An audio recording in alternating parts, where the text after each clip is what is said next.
Hello, my fellow readers. It's iDark777 with another fan fiction reading. As always, a link to the story will be in the description below. Please like the video, subscribe to the channel, click on that bell for notifications, leave a comment in the comment section below on your thoughts of the story, and finally, this is my opinion. My opinion is not indicative of everyone in the world, so please respect that. So, we're doing To Cheerilee with Love by Hope Fox. We're making our way through the Luniverse. Slowly, but steadily. I honestly hope that I'm able to finish this because honestly, Powersoft is like acting up, like constantly ending the recordings and turning off early. Don't know what's up with that, but yeah, hopefully I can get through this video, this story without it cutting off again. And also, it's been like super busy at work, always working. So let's get started. Sweetie Belle stood in front of her workbench in the Carousel Boutique. It was her workbench because her big sister, Rarity, had generously allowed her to use it for her very important crafts projects. Rarity herself was hard at work on the other side of the room, her mouth full of pins as she labored over an elaborate dress that some pony needed for Hearts and Who's Day, which was tomorrow. Sweetie Belle's bench was surrounded by a no pony's land of cleared space, so that no stray squirt or glue or misplaced hoof could disrupt Rarity's work. The unicorn's face was a mask of concentration as she laboriously copied lines of script from the calligraphy book propped open on the bench. This project was far too important to be marred by her usual sloppy mouth-running. The bench was already covered with rough drafts of the project, and now she was working on the finished product. "Hey, Rarity," she said once her current line of script was finished, so she could set down her quill. "Could I have a few more of those baby blue sapphires?" "Why, of course, Sweetie Belle," replied Rarity, levitating 3 small blue gems across the room towards her sister. "I'm glad to see you taking your work so seriously. I'm sure your very special Sun Pony is going to love it." "Rarity," whined Sweetie Belle, ducking her head to hide her brush. "I told you, this isn't for a very special Sun Pony." The older unicorn just chuckled as she turned her attention back to her work. "Of course not, sweetie. You're just working on a very important crafts project that you won't even let me see on the night before Hearts and Who's Day. At any rate, I shan't distract you any further. You must create." Although Sweetie Belle would never admit to it, Rarity is right. This was a labor of love for a very special Sun Pony indeed. The smartest, kindest, most beautiful pony in the whole world. The pony who worked tirelessly to prepare her and her friends for life and the world around them. The pony who brought laughter into every day at school. The very pony, in fact, who had come to her rescue when the monstrous Queen Corona had kidnapped her and dragged her into the Everfree Forest as a hostage. The pony whom, if all went according to plan, she would grow up and marry one day. Carefully, ever so carefully, she wrote the final inscription on her project. The most perfect Hearts and Who's Day and the card in the history of Hearts and Who's Day. She dare not sign her name, of course. If any pony else found the card, it was essential that nobody know who had written it. Sweetie Belle was confident, though, that the intended recipient would know that it was from her. After all, they shared such a profound, powerful connection, didn't they? Of course they did, so the simple inscription would be more than enough. To Cheerilee, with love. It's lovely and so big. Cheerilee looked over the huge card that her entire class had made for her. It looked like the entire contents of an arts and crafts store had gone into its production. It positively shone with glitter, and was covered with lace, bows, and paint horseshoe prints. She had to admit that while her students had clearly gone overboard, it had taken Apple Bloom, Twist, and Scootaloo just to carry the thing into the classroom. It was actually rather tasteful, with a pleasing balance of warm colors. Apple Bloom managed to nail the card to the side of the wall of the classroom while the other students took their place. Cheerilee was soon able to take her mind off the glittering monstrosity to concentrate on teaching her class. Once the lunch bell had rung and the classroom was empty again, though, she knew she needed to think about that other card. The one that had slipped into her desk drawer before she arrived at school. Or possibly the previous night. No, this was no simple gesture of affection from her students, though. The fancy calligraphy, the intricate shading, the high-quality paper, and the tiny blue sapphires all pointed to a much more serious suitor. Add the inscription. Who could have sent her this card? And why would they have left it at her desk? Perhaps one of her students had delivered it on behalf of a single parent or older sibling. Ditsy do? No, probably not. Ditsy was hardly prone to bashfulness when it came to her personal relationships, and Cheerilee was quite certain that Ditsy had her hooves full with her daughter, her job, and her friends as it was. The card felt odd in her hand. Hooves. Carefully checking that nobody was watching her, she lowered her mouth to one corner of the card and spit off a tiny scrap. It was high-quality paper, lightly scented with jasmine, the kind of paper used by professional caterers and design houses for very important events. And then there were the gems. Cheerilee only knew one pony with ready access to baby blue sapphires, who regularly made use of high-quality paper, and would put such effort into her calligraphy. Rarity wants to be my very special sun pony. Cheerilee and Rarity had never really seen eye to eye. Teaching the younger generation was Charity's life, after all, whereas Rarity went out of her way to avoid dealing with folks other than her little sister. But on the other hand, Cheerilee had to admire Rarity's dedication for art, and there was no denying that the unicorn mare was beautiful. There was certainly no denying it had been quite some time since Cheerilee had even a very special sun pony. As the class filled in for their afternoon lessons, Cheerilee nodded quietly to herself. What harm could there be, after all? She and Rarity were both adults, and if it didn't work out, then it didn't work out. Thoughts of spending time with the beautiful fashion designer filled Cheerilee's thoughts as she breezed through the afternoon's lessons, and the short Hearts and Hooves Day party that marked the end of the classes. After her class was dismissed, she asked Sweetie Belle to stay back for a moment. The young unicorn filly looked especially nervous as she approached Cheerilee's desk. In fact, Sweetie Belle had seemed nervous all day, almost standing on the tips of her hooves every time Cheerilee asked a question. Well, if her sister was asking her to carry a love note for her, then there was no wonder Sweetie Belle was nervous. Please, Sweetie Belle, relax. You're not in trouble, said Cheerilee, smiling graciously at her student. I was hoping to talk to you about this card I found on my desk. Sweetie Belle suddenly stared at the floor, scuffling a hoof back and forth nervously. You liked the card, then? Oh, I did, Sweetie Belle. It touched my heart. It really did. It's wonderful to know that there is a pony out there who cares for me that way. And well, I think I might feel the same way about her. Sweetie Belle looked up, a huge grin on her face. You do? I do. Now, without naming who this special pony is, would I be right to think that she'll be waiting for me at the Carousel Boutique tonight? Sweetie Belle nodded, dancing on her hooves in excitement. Yes, she will. Ooh. This is the best Hearts and Hooves Day ever. I'll go and get everything ready. Cheerilee watched Sweetie Belle gallop off the wry grin. I'm so glad she's happy about this, she thought. It would have been terribly awkward otherwise. Early in the evening, Cheerilee rang the doorbell of the Carousel Boutique and listened to its pleasing classical chime. She had a boutique of Rose Luck's best rose tuck and Dura saddlebags, and was wearing a dark purple dress and saddle blanket that was just a shade darker than her coat. No sense in overdressing for her first date, after all. To Cheerilee's surprise, Sweetie Belle answered the door. Well, hello, Sweetie Belle, Cheerilee greeted her. The unicorn filly was all dressed up, too, in a dark blue dress that matched the hairband pinning back her mane. Miss Cheerilee, you came, Sweetie Belle. I can't believe it. Well, of course I came, said Cheerilee. I wouldn't dream of being late to my first date with my very special sun pony. Sweetie Belle was still jumping up and down in the doorway, so Cheerilee edged around her carefully. Speaking of whom, where is your sister? My sister? Said Sweetie Belle, sounding confused. I guess she's still in the kitchen, making dinner. Rarity is cooking. Oh, how romantic. Cheerilee took the bouquet of roses from her saddlebag and drew one out, passing it to Sweetie Belle. Here, Sweetie Belle, you have a rose. You've done such a lovely job of setting this all up. Sweetie Belle mumbled something non-committal as she took the rose, holding it carefully. At that moment, Rarity trotted out of the kitchen, levitating a small saucepan and a wooden spoon behind her. So sorry, I'm afraid. I'm a little behind schedule with the cheese sauce. Oh, hello, Cheerilee, she said, evidently surprised to see the teacher. Cheerilee decided to press ahead with her plan, regardless of any odd reaction from Rarity. Hello, Rarity, she said, putting just a little purr of romantic purr. I said that twice. I don't know why I did that. Into her voice.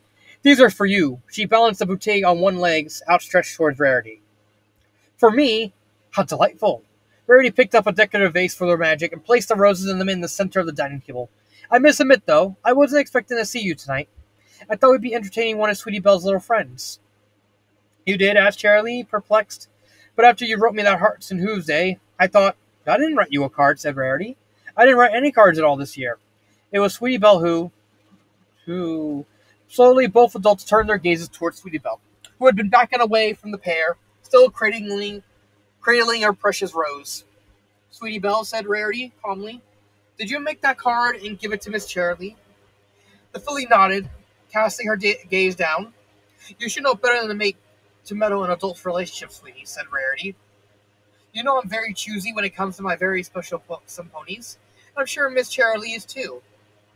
Cheerilee nodded, trying her best to look stern, although the whole idea of Sweetie Belle trying to set her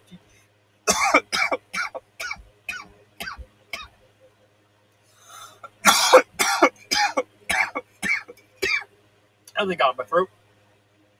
Oh. Trying to set up her teacher with her big sister was simply too sweet for words. Still, Rarity continued, there's no harm done, it seems. Why don't you run along and play with your friends? While Miss Cheerilee and I have our dinner. Sweetie Belle stared at her sister and her teacher for several long moments, then slipped the rose stem in her mouth and galloped out of the boutique. Cheerilee smiled softly. She must be excited to tell all of her friends that we're having a date. The fellows seem all too interested in my relationship status, especially at this time of the year. Rarity laughed airily as she escorted Cheerilee to the dining table. They do look up to you, so I'm glad she's so happy for us. Dinky-Doo poked her head out from under the wagon in Heavy Roller's workshop. Are you sure this is a good idea, Scootaloo? She asked, carefully levitating a spanner from the shelf into her grasp. I don't know anything about repairing wagons. That's okay, I totally know what I'm doing, replied Scootaloo, mumbling around the wrench in her mouth. And that's the only place in Ponyville I knew I'd be safe from Diamond Tiara today. I swear, she's been stalking me all day. She wants to beat me up or something. She'll never come near all this grease, though. And just then, the two fillies heard a pounding at the workshop door. Ah, sir! Shrieked Scootaloo, hastily shouting underneath the wagon. Tell her I'm not here! Scootaloo, open up, came Sweetie Belle's muffled voice from outside. It's me. Dinky obligating unlatched the door with her magic, while Scootaloo sheepishly pulled herself upright. Never mind that. Hey, Sweetie Belle, how you been crying? Sweetie Belle was standing in the doorway, the fur of her face streaked with tears. Her good blue dress was torn from running through Ponyville, and her mane was a mess. A single red rose was tucked into the straps of her saddlebags. Dinky trotted forward and leaned her head against Sweetie Belle's. What happened, she asked, worried about the state of her friend. Rarity happened. That's what, Sweetie Belle said Sweetie Belle flatly as she stomped into the workshop. She carefully laid her rose on a workbench and threw herself onto the floor. Rarity and her very special sun pony, Miss Cheerilee. Scootaloo reared back in surprise. Miss Cheerilee and her sister are dating? That's awesome. No, it's not, Sweetie Belle. Rarity is supposed to be with Prince Blueblood. She told me so herself. It's only a matter of time before she gets to be with him. Miss Cheerilee was supposed to be my very special sun pony. Several moments of silence filled the workshop, punctuated only by the sound of a spanner escaping Dinky's magical grip and falling to the floor. Sweetie Belle, said Dinky hesitantly, Miss Cheerilee is really old. She's in her 20s. That's not old. 30. I turned 30 years 2 days ago. Not old. I feel old, though. Don't question this tangent. Don't question it. At least, I don't think she wants to be your special somebody, and I think that would be illegal anyway, because she's our teacher. Yeah, I'm pretty sure that's not the reason why it's illegal. You have some... Okay, fine. It's frowned upon. No workplace or relationships, but I'm pretty sure it has something to do with the age. I don't care, cried Sweetie Belle, burying her face in her fetlock. Scootaloo lay down next to her and tried to comfort her by pressing herself against her flank. I'm old enough to know what I want, and I want to marry Miss Cheerilee. She's the most perfect pony in all of Equestria. She rescued us from the Queen, Dinky, and your dad too, Scootaloo. And she's smart and beautiful and can make every pony laugh. And I don't want to marry any pony else. Dinky carefully ran her teeth through Sweetie Belle's mane, trying to clear it of tangles and burrs, while Scootaloo allowed the white filly to cry into her lap. I guess there's only one thing we can do then, said Scootaloo, after letting Sweetie Belle cry for a few minutes. You're right, said Dinky, brightening up a little. I'm going to ask my mama for advice. She'll know just what to do. Scootaloo glared at Dinky. No, I meant we come with a zany scheme to break Rarity and Miss Cheerilee up. Break them up, said Dinky? But that would be mean. What if they were really happy together and they're meant for each other? Sweetie Belle slowly drew herself upright.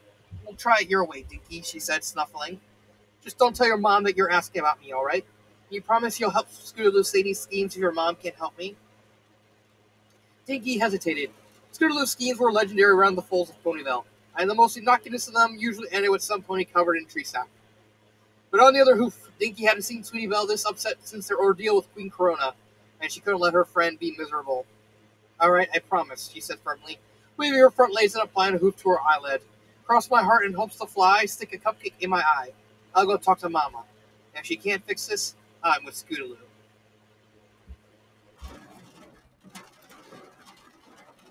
Oh, oh crap, dude! I didn't realize I didn't realize my thing was recording. Let me get back into it. The next morning, Dixie Doo was grazing on a bowl of cereal as she scanned the Ponyville Express in preparation for another day delivering mail. Her daughter was probably packing her saddle's bags for school, but she felt a gentle tugging in her tail as she ate. Mama, said Dinky Doo, looking up at her mother. Do you think I can get your help with a problem? Sure thing, Muffin. What's up? Ditsy continued browsing her newspaper, listening to her daughter with one ear. Most of Dinky's problems were about misplaced items or difficult homework assignments, so Ditsy was pretty confident about being able to solve this one without taking her nose out of her breakfast. Well, it's kind of a hearts and who's day sort of problem. Ditsy carefully pushed her bowl away from her face, suddenly giving her full attention to the unicorn filly next to her. Go on, sweetie, she said, her mind racing. Was Dinky really growing up that quickly? She knew some of the schoolfellows were having crushes on each other, but Dinky had always been the most sensible pony in her class. Dinky suddenly grew bashful, scraping at the floor with one hoof. Well, I have this friend at school, and she kind of has a crush on some pony. Ditsy's heart almost melted at the look at Dinky's face. This friend was almost certainly an adorable purple unicorn filly, she thought with a quiet grin. Who could her little muffin be interested in? Ditsy was generally happy with the quality of foals in Dinky's class. Granted, Filthy Wish's daughter could be very aggressive and mean, and Heavy Roller's daughter was awfully reckless, and Raindrop's little brother left a lot to be desired in personal hygiene. But in general, Ditsy trusted Dinky not to give her precious little heart to any pony who didn't deserve it. That's so cute, honey, said Ditsy, smiling happily to her daughter. So who's the lucky pony that your friend is interested in? Dinky chewed awkwardly on her lower lip for a few moments before she managed to meet her mother's gaze. Well, she's kind of an adult. Her teacher. The temperature in the room seemed to drop sharply, and the conversation suddenly stopped being at all cute. Teacher, said Ditsy flatly. She brought both of her eyes to focus on Dinky with a supreme effort of will. Your friend has a crush on a teacher. Dinky tried to sink into the floor beneath her mother's penetrating gaze. Yes, she squeaked nervously. She's a really great teacher. She's brave and generous, and she's really talented, and she knows so much. But I don't think it'll ever work out the way my friend wants it to. And the teacher might be dating some pony else anyway. So I just don't know what to do. What should I do, Mama? Ditsy sighed and brushed her hoof through her daughter's mane. She definitely hadn't seen this coming. With the amount of time Dinky spent around Ditsy's friends, the other elements of harmony, it was really no wonder that she developed a crush on Cheerilee. The elements practically treated her with dignity of an adult. And, well, Ditsy was no stranger to how that could influence a filly's feelings. Listen, Muffin, the best thing a friend can do is to just try and forget about this crush of hers. Relationships with other ponies just end badly. I told you all about that, and you're just too young for a serious relationship anyway. You and your friend should remember to enjoy your full hoof while you still can. Now pack your things or you'll be late for school. Dinky nodded sadly. I guess that's all she can do, Mama. I love you. I love you too, Muffin. Ditsy kissed her daughter on the forehead, then ushered her out the door. Once she saw that Dinky was on her way to the schoolhouse, Ditsy started pacing around the apartment. She couldn't really blame Cheerilee for Dinky having a crush on her, could she? Cheerilee engaged with her students on a very personal level, but at the same time she was always very professional. She drew her satisfaction from seeing her students blossom into educated young mares and stallions. Not from any level of personal adoration they held for her, unlike some of her other friends she could name. Unlike one particular friend. One particular friend who was Dinky's other teacher. Trixie Lulumoon was enjoying a late breakfast of oats and chili flakes when an enraged gray blur crashed into her front room. Gosh! She shrieked, prancing away from the shower of broken glass, not to mention the Pegasus responsible for it. Ditsy, what happened to no flying at Ponyville? Never mind that, snorted Dixie Doo, advancing on Trixie with her lips peeled back from her teeth. What are you teaching Dinky? Trixie's eyes darted from side to side, as if confused by the question. Levitation? Some useful divination spells? Oh no, this is about the silent portal.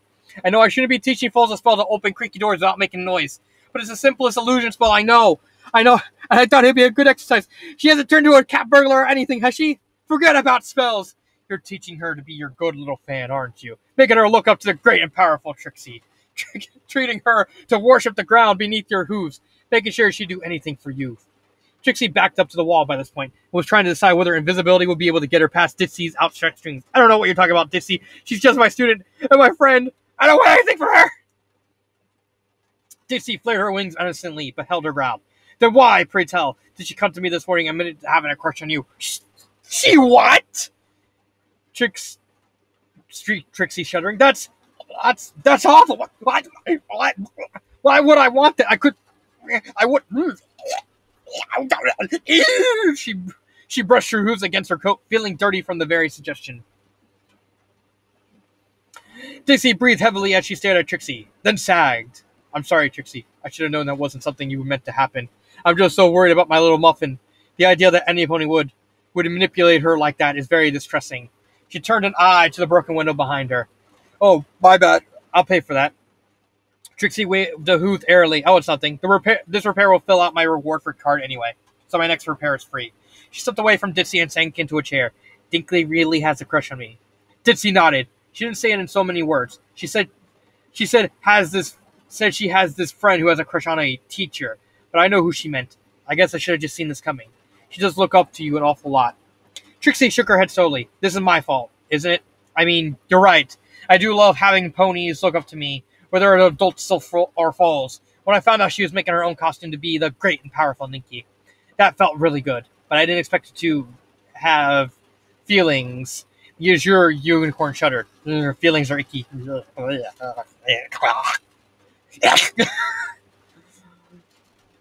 Ditsy carefully leaned over and rested her head against Trixie's. We all look up to you, Trixie, in our own ways. And so does Dinky.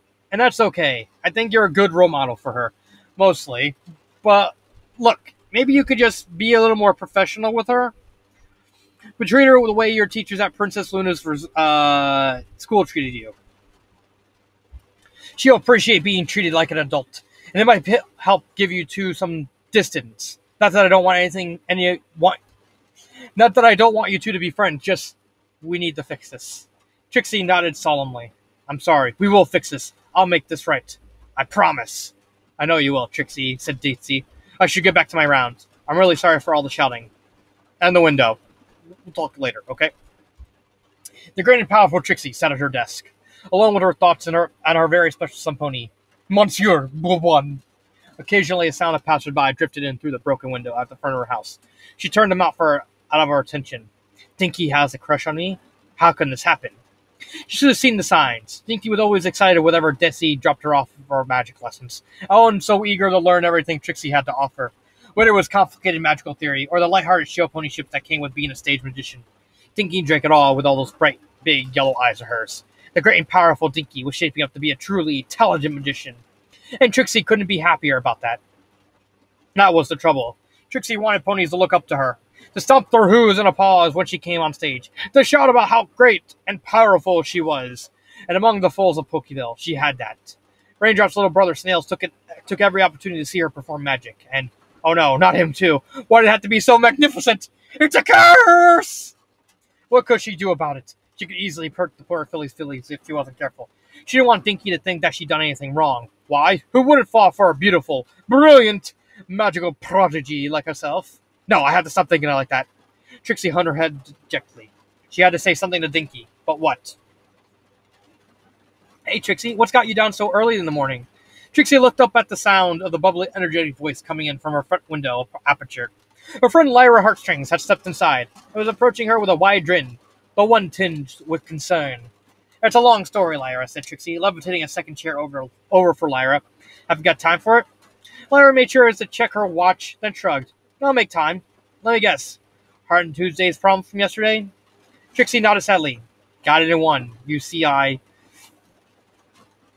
Lyra waited patiently as Trixie trailed off mid-sentence.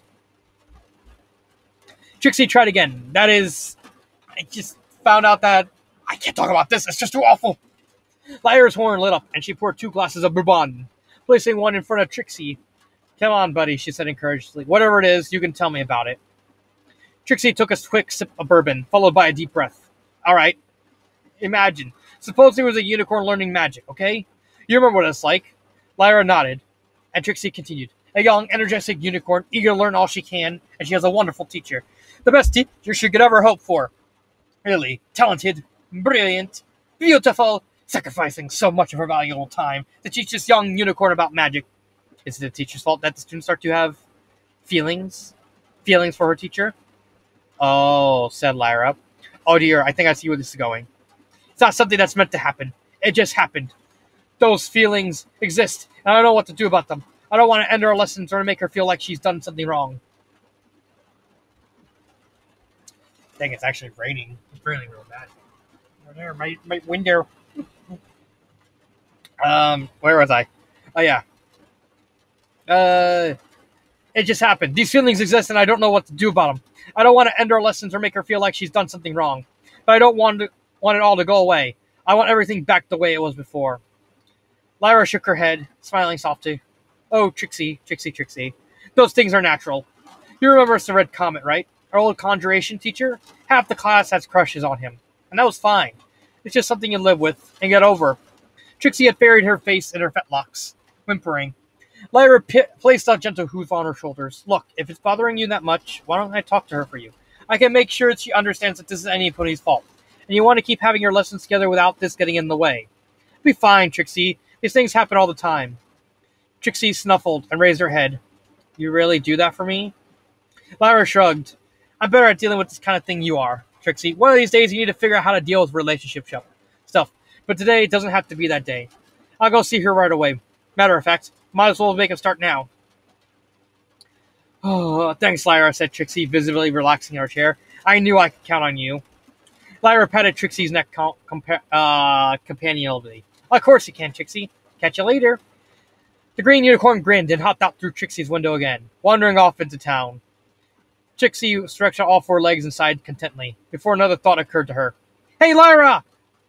She called out. Thinks he's going to be at school until... you're gone already. Oh well, time for bourbon. After school ended for the day, Sweetie Belle and Dinky met at Scootaloo's father's workshop again. Sweetie Belle looked more dejected than ever, lying on the workshop floor and propelling herself along with her hind legs. Any luck with your mom, Dinky? She asked as Dinky arrived. Sorry, nothing, said Dinky, throwing herself down into a beanbag chair. All she did was say that you should forget about Miss Cheerilee and move on. Really thought she'd be more helpful. I can't forget about her, whined Sweetie Belle. I have to see her at school every day. You saw how happy she looked. Yeah, said Scootaloo, poking oddly at a wagon's wheel. Isn't that a good thing? Not when she's happy because she thinks about my sister. She's probably planning romantic walks in the park, moonlit picnics, evenings listening to Rarity sing for her. She'd be happy with those things with me, not her. Scootaloo and Dinky exchanged a worried glance. I'm starting to think Miss Dew is right, Sweetie Belle, said Scootaloo slowly. Maybe you should just let this go. Let it go? Let it go? Don't you girls understand? This is the most important moment of my life. If I do the wrong thing, the love of my life might slip through my hooves forever. And you, too, promised to help me. Sweetie Dew pointed her hooves at her two friends. You, Pinky, promised. Dinky hung her head. You're right. We did. So, Scootaloo, what's your plan? It's not a plan. It's a scheme. A zany scheme. And it's foolproof. You'll see. And somehow any one of you will end up in tree sap. Later that evening, Cheerilee and Ditsy Doo were walking together towards the Carousel Boutique. So, what's this here about you and Rarity, Cheerilee? Asked Ditsy, giving her friend a sly grin. Oh, don't you start that too, chuckled Cheerilee, swiping at Ditsy with a front hoof. The rumor's gotten around my entire class already. Diamond Tiara even asked me what I was going to wear to our wedding. It's been one day. I ain't even seen her since last night. She shook her head ruefully. It's been nice, though. She's very, very considerate once you get past her histrionics, suggested Ditsy helpfully. Picadillos, Cheerilee corrected her, and she made the most delectable dinner last night. We're taking things slowly, of course, but I think this just might work out very well indeed. And how is Sweetie Belle taking it? Asked Ditsy. Sure, it's at least a bit awkward. I'm not quite sure how I'm going to handle Dinky if I start dating again. It's just the oddest thing, said Cheerilee, nibbling her eye thoughtfully. It was actually her idea for the two of us to date in the first place. But she was acting strangely in school today, avoiding answering questions, trying not to make eye contact. She must have been the only pony who didn't want to know about me and Rarity. I hope it hasn't become a problem. The Carousel Boutique came into view, and the two mares stopped short. A pony wearing a large poncho, in spite of the clear weather, was laying against the side window. apparently talking to Rarity, at least judging by the large sun hat visible in the window. The stranger was mostly concealed by the poncho, but a rainbow mane and tail peeked from either end. "Oh, Rainbow Dash, darling," came a voice from underneath the sun hat. It sounded like Rarity's lilting tones, but her accent was even more exaggerated and obviously affected than it usually was. "You mustn't come to see me like this. If Miss Cheerilee found out about us, it would be the worst possible thing." "Ah, don't worry about that," said the pony in the poncho, speaking with an awfully squeaky voice for an adult. "I'm totally 20% cooler than Miss Cheerilee. If she showed up, I'd be out of here in 10 seconds flat." Cheerilee simply stood by and looked skeptical, but Dixie Dews marched straight up to Rainbow Dash and whisked Poncho away with her jaws, revealing Scootaloo standing on Dinky's back. "The new Rainbow Dash, I presume?" she asked, raising an eyebrow. "Mama!"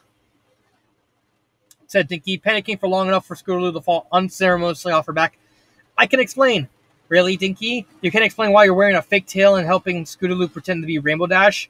"I'm all ear muffins." The figure inside threw off her hat, revealing herself as Sweetie Belle. "Please don't blame them, Miss Two. It was my idea, and they promised they'd help me." "Help you with what, girls?" asked Cheerilee, stepping forward. "Is this another one of Scootaloo's zany schemes?" "I'd quite like to know what's going on as well," said Rarity, walking into view inside the boutique. "What's all this commotion about?" She picked up the hat and eyed her sister. "Are you trying to impersonate me, Sweetie Belle?" Sweetie Belle looked at the four guiltily. "Yes, sis," she mumbled. "I wanted Miss Cheerilee to think that you were seeing Rainbow Dash behind her back, so she wouldn't want to be your very special slum pony anymore. I'm really sorry. Please don't be mad." Cheerilee exchanged a look with Rarity, then put a hoof on Sweetie Belle's shoulders. "We're not mad, dear. I promise." "But why? I thought you wanted us to date. Isn't that why you gave me that card?"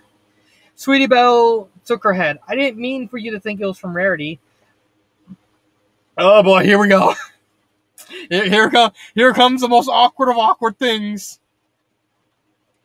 "I wanted to find a way to tell you how I feel. A way to thank you for all the amazing things you taught us, for being such a good teacher and such a good friend." The white unicorn filly took a couple steps backwards into the boutique, standing on Rarity's modeling stage. She took a deep breath and began to sing. "A friend who taught me right from wrong and weak from strong. There's a lot to learn. What can I give you in return? If you wanted the moon, I would try to make a start. I would rather let me give my heart to Cheerilee with love." Sweetie Belle ran back to the window and threw her front hooves around Cheerilee's neck, hugging her tightly. "I love you, Miss Cheerilee," she said, looking up with her wide, honest eyes. Please say you'll let me be your very special slum pony." Cheerilee hugged her student back, and then very carefully deposited her on the ground. "So that's what this is all about," she thought. "They warned me about this at Teachers College, but I never thought it would happen. Think, Cheerilee. You had crutches when you were her age. You're her teacher. You must have some advice for her." "Oh, Sweetie Belle," she began, looking the filly straight in her eyes. "You can't just give your heart away to the first pony who's nice to you, no matter how perfect you think that pony is. I'm not perfect. I'm just like every pony else. This isn't love. It's a crush. If you had to see the makeup about another pony the way you want her to be, and it's not the truth. You want to know what truth is? It's the mother and father who welcomed you home from school every day, and it's the sisters you're mad at right now. The same sister who's going to read you a bedtime story and tuck you in tonight. That's truth. That's love." Aww, I was expecting yelling, and fighting, and screaming, and cursing. Something else. Sweetie Belle blinked several times, then slowly nodded her head. "Okay, I'm sorry I got so crazy about the special slum pony thing. You're the best teacher in Equestria, Miss Cheerilee." She pressed herself against one of Cheerilee's legs, and was quickly joined by Dinky, and then Scootaloo after she finished making retching gestures. "Perhaps this isn't such a good idea after all, Cheerilee," said Rarity, petting her little sister's mane gently. "You being Sweetie Belle's teacher would only complicate matters." "I think you're right, Rarity," said Cheerilee. "It's been good to get to know you better, though, and I'd like to have dinner again sometimes." "And I owe you an apology, Dinky," said Ditsy Doo. "When you said you had a friend who had a crush on a teacher, I thought you were talking about yourself." "What?" asked Dinky, turning around to face her teacher. "Why would I do that? If I meant me, I'd have said me."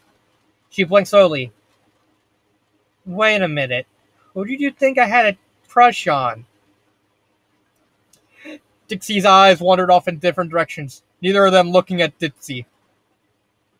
"Trixie? She mumbled. "I'm so sorry, Muffin, and I owe Trixie another apology too. I don't think any harm was done, though. Just then, a scream came from the direction of the representative. Oh, there it is. There's the screaming. What happened? Asked Cheerilee as she came plowing through Trixie's window with Dixie hot on her hooves. Trixie was standing on top of a dinner table, pointing at shaking hooves at the squirrel sitting on the floor next to her hat. Letter from Luna. She thinks it's horrible. Cheerilee carefully scooped up the scroll and unfurled it, while Dixie tried to coax Trixie. Oh, what did you do, Lyra? What'd you do? To my most faithful student, who I love like a daughter, I deeply regret that I do not anticipate this development of your feelings. Knowing your difficulties in the area of romance and sexuality, I commend you on your bravery in confessing your feelings for me, even though your friend as an intermediary. I want you to understand that this will no way affect our relationship, as friends, as teacher, student, or as princess and representative. That being said, if you wish to take some time to distance yourself from me in order to bring your feelings under control, I will not take any offense. As an immortal alicorn, I very seldom take mortal lovers. So please do not feel slighted that I do not return your affections. Needless to say, you must not let any pony else in the Night Court learn your feelings for me. Too many ponies would use them against you, and use you against me, and I cannot allow that to happen to either of us. Your mentor and friend, Luna. Trixie was still standing on the table after Cheerilee finished reading the letter, but Dixie had at least stopped her from hyperventilating. So, Princess Luna, mused Cheerilee, giving Trixie a small smile. I have to say, I do understand the attraction. I mean, Trixie got two big honking wings. Well, what do you think I was gonna say? Wings. She got really great wings. The thing about her butt. Don't look at me like that. I'm not attracted to Luna, Trixie. I don't know why she thinks I am. Just because she's amazingly powerful and wise and beautiful and kind and patient and always listens to me and takes me seriously doesn't mean I'm in love with her. Of course not, Trixie, said Cheerilee.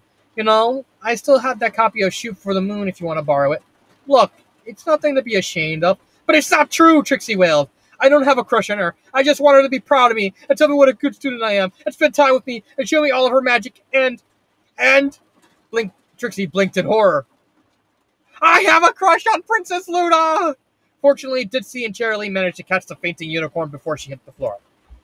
And that's the end of the story. I really like the story. 5 out of 5. I don't really have anything to say because I don't want this story to just randomly just delete itself from my PowerSoft like the last couple of recordings of this video did.